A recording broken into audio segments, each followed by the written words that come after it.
When we think about interfaces, we usually do think about function. And I think the talk previously put that perfectly. I want to go more into that.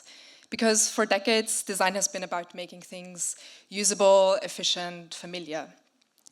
And now in much of the Western world, minimalism rules and most interfaces kind of look the same.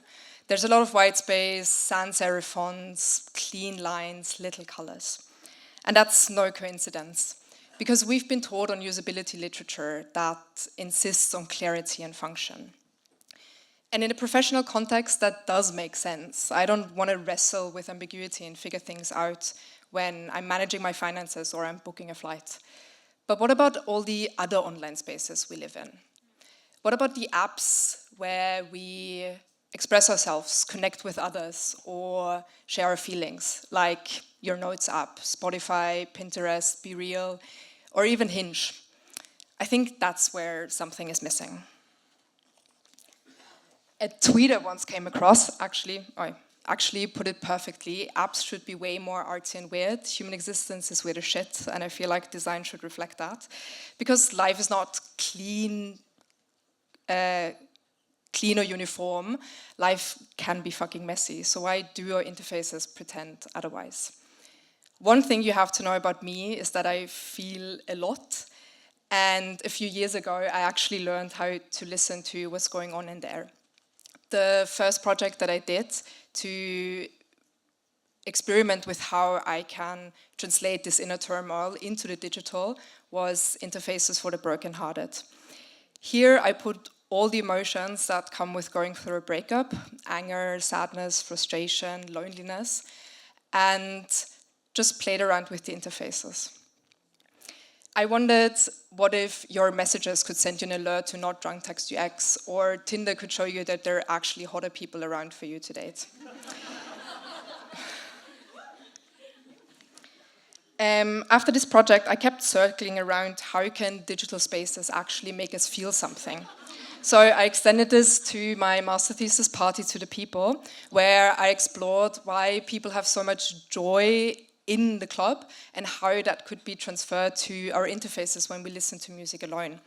So, for example, I'd imagined that we take the moment in a busy crowd where you're surrounded by strangers and show, when you're listening to a song, who in the world listens to the exact same song in the exact same moment as you, each one represented by a dot. Or that quick moment when the bass drops at a rave, you look at your friend and you make your bass face, like, this is good. So you can snap a picture of your face while you're listening to a song and attach it to the song's timeline so your friends can see it.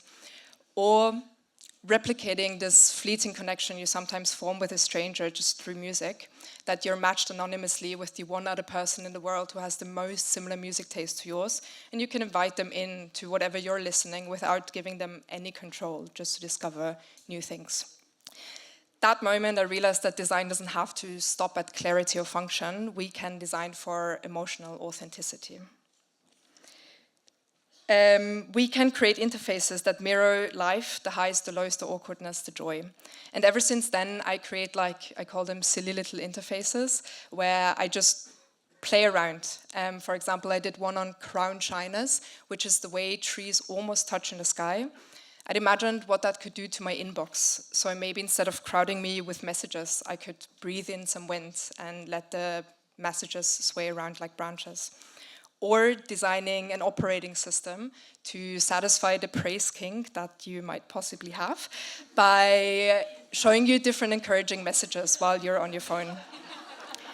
But this isn't just about me and my silly little ideas. The bigger design opportunity is this. When we design for feeling, we're going to give people space to reflect, to connect, and actually to feel something real. Because in a world where AI increasingly takes care of the function, the differentiator won't be efficiency anymore, it will be feeling. Because interfaces that feel are the ones that show us that behind the pixels we're still deeply, wonderfully human, and that's something that we should embrace. So I want you to keep exploring in your silly little side projects. Let's make interfaces that feel, because that's what humans do. My name is Marie. Here's a link to my website. I'm plugging myself here. But go on to the QR code and send me all the silly little interfaces that you do. Thank you so much.